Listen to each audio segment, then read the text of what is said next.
来关心非洲，即马阁有国家发生政变，这是加蓬。伫顶礼拜总统大选办线了后，由现任的总统连任。要搁昨昏有一阵军官透过电视的转播，宣布讲因要接管一个国家。伊嘛讲大选的结果无值得相信，所以结果是无准算的。而且伫首都嘛传出枪声，有可能已经发生动乱。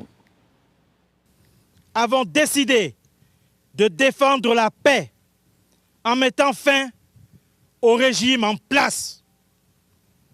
À cet effet, les élections générales du 26 août 2023 ainsi que les résultats tronqués sont annulés.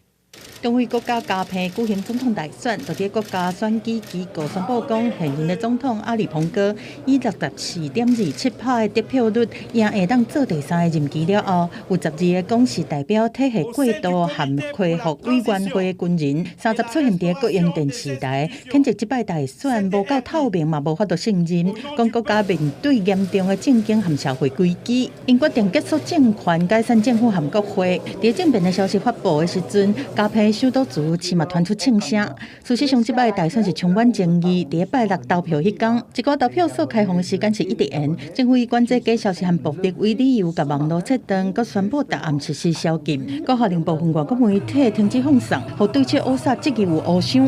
Le gouvernement comprend que ces mesures puissent susciter des désagréments, mais elles sont prises dans l'intérêt supérieur de notre nation.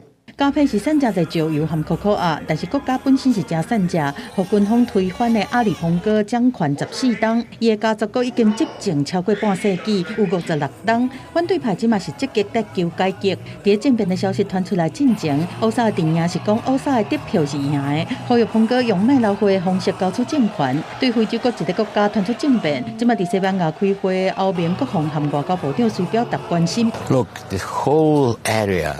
Starting with Central African Republic, then Mali, then Burkina Faso, now Niger, maybe Gabon. It's in a very difficult situation.